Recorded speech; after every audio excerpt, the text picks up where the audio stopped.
সন্ধেবেলা জলখাবারে আমরা প্রায় অনেকেই ঝালমুড়ি খেতে ভালোবাসি।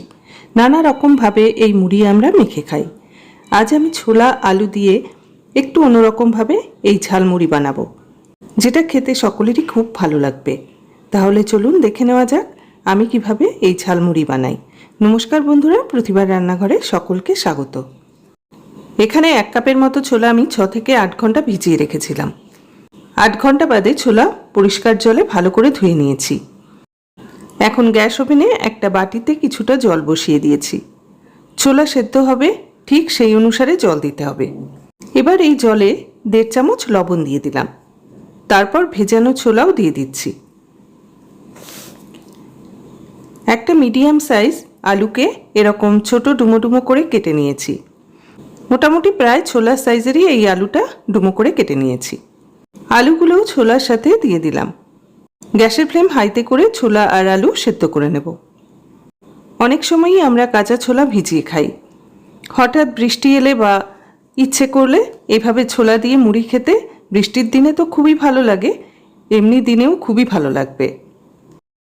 10 মিনিট পর আলু সেদ্ধ হয়ে গেছে আর ছোলাটাও সেদ্ধ হয়ে গেছে। এবার একটা স্ট্রেনারের সাহায্যে এই ছোলা আলু থেকে জল ছেঁকে নিচ্ছি। এবার একটা হামানদিস্তায় 1 চামচ গোলমরিচ দিয়ে থেতো করে নিচ্ছি। একদম গুঁড়ো করার দরকার নেই, এরকম একটু দানা দানা থাকবে। এবার কড়াতে 2 পলা সর্ষের তেল দিয়ে দিলাম। তেল গরম হয়ে গেলে 1/2 চামচ কালো জিরে দিয়ে দিলাম। 2টো শুকনো লঙ্কা ছোট ছোট টুকরো করে এইভাবে কেটে তেলে দিয়ে দিচ্ছি।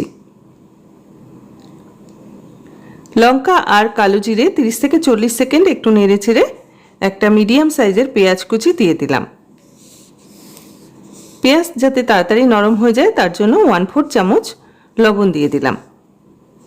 তারপর হাই ফ্লেমে পেঁয়াজ হালকা বাদামি করে ভেজে নিচ্ছি। পেঁয়াজগুলোতে এরকম বাদামি রং ধরলেই সেদ্ধ করে রাখা ছোলা আর আলু দিয়ে দিচ্ছি। পেঁয়াজের সাথে ছোলা আলু 5 মিনিট মতো ভেজে নিতে হবে। সন্ধেবেলা জলখাবারে আমরা অনেকেই চপ মুড়ি বা নানা রকমভাবে ঝালমুড়ি মেখে খেয়ে থাকি, কিন্তু এই ছোলা মুড়ি যদি একবার এভাবে বানিয়ে খান তাহলে এভাবে মুড়ি মাখা খেতে প্রায় মন চাইবে। 5 মিনিট ছোলা আলুটা ভেজে নিয়ে যে গোলমরিচটা ক্রাশ করে রেখেছিলাম তার থেকে 1 চামচ গোলমরিচ দিয়ে দিলাম। যে যেরকম ঝাল পছন্দ করেন ঠিক সেই অনুসারে গোলমরিচ দেবেন। যদি বাচ্চারা খায় তাহলে গোলমরিচের পরিমাণ একটু কমিয়েই দেবেন। আর এই গোলমরিচ দেওয়ার কারণেই এই মুড়ি মাখাতে দারুণ একটা ফ্লেভার অ্যাড হয়, খেতে বেশ ভালো লাগে।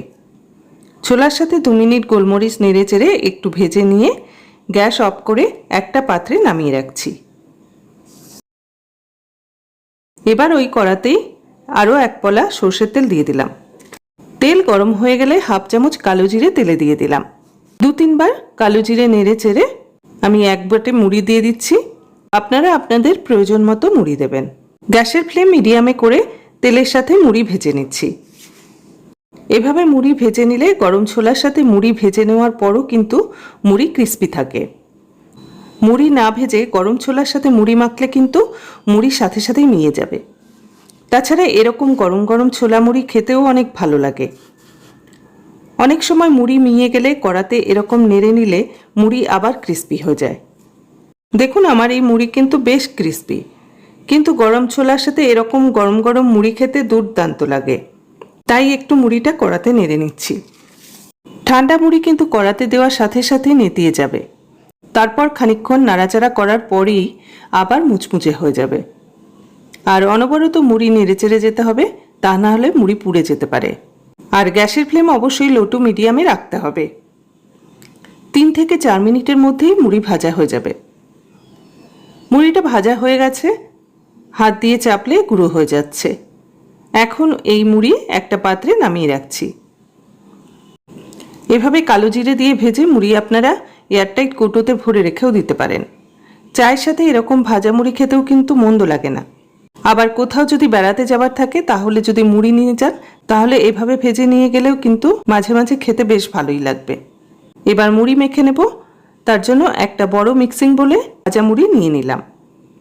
এবার এর সাথে ভাজা ছোলা আলু দিয়ে দিলাম, সামান্য একটু নুন দিয়ে দিলাম, আর বেশ কিছুটা ধনেপাতা কুচি দিয়ে দিলাম। এবার একটা বড় চামচের সাহায্যে মুড়িটা ছোলা আলুর সাথে মেখে নিচ্ছি। এই মুড়ি মাখাতে কাঁচা পেঁয়াজ বা চানাচুর এসবের একদমই প্রয়োজন নেই। এই ছোলা আলু আর তার সাথে একটু গোলমরিচ, এতেই কিন্তু এটা খেতে বেশ ভালো লাগে। ছোলা আলুর সাথে মুড়িটা মাখার পর দেখুন মুড়িটা বেশ ক্রিস্পি, একদম মিয়ে যায়নি। অনেক রকমভাবেই তো আমরা মুড়ি খাই, একবার এভাবে ছোলা দিয়ে মুড়ি মেখে খান আর অবশ্যই কমেন্টের মাধ্যমে আমাকে জানান। ভালো লাগলে লাইক করবেন, আর আমার চ্যানেলে নতুন বন্ধু হলে চ্যানেলটি সাবস্ক্রাইব করে পাশে থাকা বেল আইকনটি অন করে দেবেন। তাহলে আমি চ্যানেলে যখনই কোনো ভিডিও আপলোড করি না কেন সরাসরি তার নোটিফিকেশান আপনার কাছে পৌঁছে যাবে। পুরনো বন্ধুদের ধন্যবাদ জানিয়ে নতুন বন্ধুদের স্বাগত জানিয়ে আজকের মতো বিদায় নিচ্ছি। সকলে ভালো থাকবেন, সুস্থ থাকবেন।